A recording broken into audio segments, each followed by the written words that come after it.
All right, we got the Qabalah tree here, right? Right. All right, let's go through this real quick. So on one side of the tree, we got, The feminine side, on the other side of the tree, we got, the masculine side. all right, masculine energy emits, feminine energy attracts or receives. And then in the center, we would have the gender neutral or both genders area, Yes. right? Where they'd meet together or qualities of both genders. Yes. All right, so let's start at the top. At the top, we have the crown. What is the crown? The highest of yourself, Which is, which is the head. right, the top. All right, so we're going to start with what side of the tree we're going to? The feminine side. All right, we'll start with wisdom. What is wisdom? Knowing what you should do and knowing what you should not do. Right, very good. Now we're going to go to what side of the tree? The masculine side. And we got understanding. What is understanding? Understanding is when it makes sense, when you know. Like when you comprehend it, when you get it. It makes sense, Yeah. right? So the da'ath, we'll get to that. That's knowledge. The da'ath is knowledge. We'll get back to that. But tell us real quick, what is knowledge? Knowledge is something what you know. Right, exactly. So we'll cross the da'ath, cross knowledge, and we're going to what side of the tree? The feminine side. Kindness. What is kindness? Kindness is being nice. Right, now we're going to what side of the tree? The masculine side. We're going to strength. What is strength? Something that you can do. Right, being able to do it. Being able Right. to do it. So then we cross beauty, and beauty is in the beholder's eye, right? Right. Right. So how would you describe beauty? It's something like it looks good, like the ocean looks good. The horizon, the ocean. You know what I'm saying? We're See? going to what side of the tree? The feminine side. To victory. What is victory? Completing something and you're celebrating. You completed something. Absolutely, and that brings us to what side of the tree? The masculine side. And we're going to splendor. What is splendor? Happiness, like Right. happiness. And then what is foundation? Something that you built. Right. So it's like it's sturdy, right? Right. And then it goes down here to sovereignty. What is sovereignty? Is when you rule. Right. So that's rulership established. Yeah. Right. So this tree can be explained like we're going through these steps. It could explain the creation of the universe from the beginning of the universe, from nothing into something, or from the void into material form.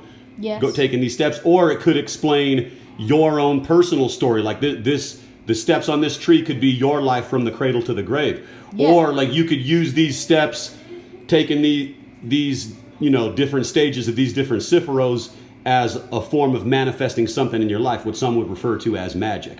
Yes. Right, now the da'ath right here, zoom in on the da'ath, right? All right, that's the portal, the vortex, what you would call the one chip challenge. Yes. To the other side of the tree. That's the doorway to the inversion of the tree. Yes. Right, and that gets like into the science of dark energy, melanin, you know what I'm saying? Yes. The ultimate chaos. This book over here, The Tree of the Qliphoth. So the Qliphoth tree is like the other side of the tree, right? The Qabalah Tree of Life. All right, I'm going to try to explain everything I understand about this from my amateur perspective as fast as I can to keep this video brief. So the purpose of the design of the so-called Qabalah Tree of Life is to attain God realization. The Qabalah Tree of Life is supposed to be a meditation tool for the practical purpose of discovering God as yourself, essentially. So these here are called sephirots, these little spots which you colored in. You did a good job coloring these in. And there's 10 sephirots with an additional 11th one right here. So the word sephirot means emanation. These are emanations, right? And each emanation, each sephirot represents a different stage along the journey. And it's called the Tree of Life because it represents God experiencing itself in physical light form, which is life. And so the Tree of Life is for meditating or concentrating on the different levels of going in the direction of getting to know yourself. And the Qabalah tree moves down along the journey in a sort of zigzagging kind of pattern from primordial consciousness at the top to the bottom 10th sephirot here at the bottom. So there's a primordial beginning of the universe and then physical individual consciousness. So first off, as the messenger teaches us, in the very beginning of the universe, there was no dimensional form as we know it. No up, no down, no nothing. Only the triple darkness of the dark matter of space. And so physical form as we know it came into being with the first light, which was the first spark, the first atom, right? From the movement in the dark matter. This is the meaning of Genesis chapter 1, verse 2. Darkness was upon the face of the deep, and the Spirit of God moved upon the face of the water. Spirit is frequency. Water is a current or a wave. So a current or a wave in the dark matter created friction, and from the friction came the first spark, the beginning of the universe, the first atom, the first light. And the word Lucifer is a title that simply means light bearer or carrier of light. Light is consciousness. Lucifer is the light bearer, which is the carrier of consciousness. You carry electricity in the brain. You carry the light. You are Lucifer. You, as the individual person, are consciousness, light in a body or a vessel. So the physical is a lesser form than the dark matter. The dark matter is higher than the physical because the physical has limitations. So Lucifer is God's lower self. Lucifer is God's limited self. The conscious being in physical form is God's lower self, which is the light bearer. God's most highest, purest self is the dark matter. In darkness, you can create your own light rather than be led by another's light. In darkness, you're free to have your own blank canvas to create your own shapes and forms with your own light. Only in darkness is there complete freedom. Light always comes with limitations because light brings about the physical world. The physical world has limitations. So physics comes into being with light. Light is information. Things come into formation by light, in formation, revealing the external world for our perception to the mind. Yeah. Plants receive information by light to take form, right? So when the darkness of space wanted to experience itself in third dimensional density, it gave itself limitations with light to become an individual conscious sentient being, which is a light bearer, thus becoming physical. So God is within us all. God is the highest of highs and the lowest of lows. That which we call God dwells within me as me, dwells within you as you. Yeah. And we all live within God, which is the all. Remember, the universe is mental, the mind is all. So it's all within you. Every living thing is Lucifer because every living thing bears the light within the mind. Visual perception is by light as the external images are reconstructed in the brain with light. The ego, or the sense of self as we know it in the human world, is light. So if you ascribe to any religion, or if you believe in any set of principles, or if you ascribe to any teachings that you follow, you are ascribing to a kind of light, which is Luciferian. Guidance is light. So if you're following any kind of guidance, you're following Lucifer. So all of us are Lucifer. All of us are God experiencing itself in the physical. Lucifer just means a spirit experiencing itself in physical form. Lucifer just means the universe experiencing itself as a third dimensional density individual, right? Right. So you are the universe experiencing itself as you right now. I am the universe experiencing itself as me right now. And the more physical something is, the heavier in mass it is, and the more dense it becomes. The more dense something is, the more it sinks down to the bottom, right? So it's the concept of gravitational pull as we know it in the human world. The heavier it is, the lower it is. So when something is a light form, when it becomes physical, it becomes heavier. So it becomes thus lower, right? Right. The original primordial darkness of the universe has no physical form, so it's high. So going down the tree from the beginning, from the unmanifest, from out of the darkness comes the tree of life that follows here below. And the tree of life, or we could call the tree of light, shows the universe being itself on the macrocosmic level and then on the microcosmic level. Are you getting it? I'm getting it. Right. So the seeker's journey is from the bottom 10th sephirot, or 3D material world where we are, where the seeker realizes that they are seeking to then go back up to the crown sephirot of God consciousness, similar to achieving nirvana in Buddhism, to return back home. So each sephirot has its characteristics, names, titles, symbols, representations, qualities, states of being, etc. And the sephirots are often correlated to things like tarot cards, planets, zodiac signs, deities, etc.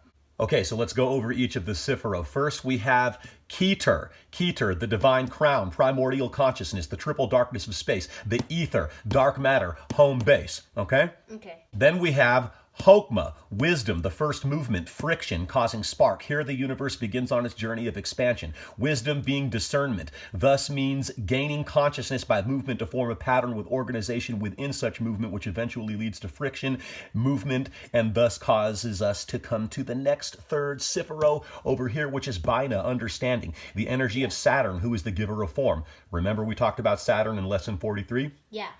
Light consciousness from friction. So the initial spark has now already happened at this point. Thus consciousness becomes comprehensive understanding as light, which thus leads to physical form. This is the Big Bang. Now we're getting into physical form. Now we have light to work with. Then that brings us to the fourth one, Hesed, over here, right? Love. The attraction to things as a result of light consciousness having come into being. The like or preference of things physical as a result of the potential to craft. The love of crafting leads to more crafting, more building, right? Which is driven by love, right? Right. Okay.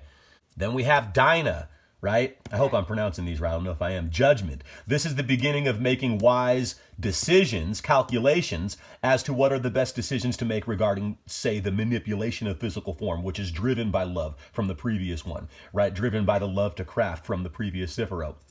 Then we come to Tiferet, beauty, balance, integration, miracles. Now the masterpiece of the physical light form expresses itself as something amazing in the beginning stages of completion. Things become integrated with other things, and the miracle of physical light form is manifested. Then next is Niza, eternity. The realm of physical light form realizes itself to be something that is eternal, because even if everything eventually goes back to just dark matter as it was in the beginning, right? The process can still repeat itself all over again. So physical light form can always resurrect. And so because physical light is now in a state of existence, it thus consciously is able to acknowledge itself as being something eternal, something that is forever. Then we have number 8, Had, glory, splendor. Now comes the appreciation for what has been crafted, for what has been built, because this is the stage where the individual conscious mind comes into being, the evolutionary process, Lucifer, the individual person, so to speak. Then number 9, Yisad, foundation. Now the individual mind, Lucifer, begins to build things via construction as we know it in the human 3D material world. So now we're starting to have buildings, machines, civilization here, right? Then we come down to number 10, Shekinah, God's presence in the world as a physical being. Enlightenment, Luciferian understanding, coming to the realization that you're God down here having this experience as this. That's what this is. So then there's the eventual journey back up home, which you're going to go through Yisad and Tiferet to Da'at, right? So here we have this 11th sephirot called Da'at. Da'at means knowledge, and it is considered to be a sort of secret additional kind of sephirot which doesn't usually appear on the tree. And Da'at is the sephirot that takes you back home, right? Back up here. And Da'at not only means knowledge, but Da'at also means death. Da'at is death. So knowledge is in returning back to the dark matter, which is death, right? The Necronomicon is about the dark, unseen, hidden things of the universe, the melanin, the ether, the primordial chaos, the 9 ether, right? Right.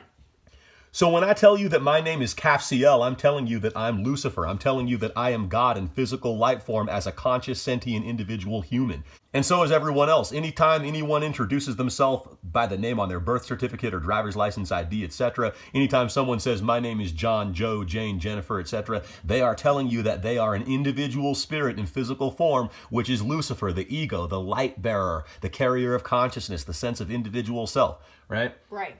Don't ever listen to any religious person who will try to tell you that Lucifer is the devil or that Lucifer is something evil. That's not true. They don't know what the hell they're talking about. So the point is, this Kabbalah tree is your story of you as God experiencing yourself in physical, material, individual form down here, right? Right. And the goal is to get back up here. All right, peace. Peace.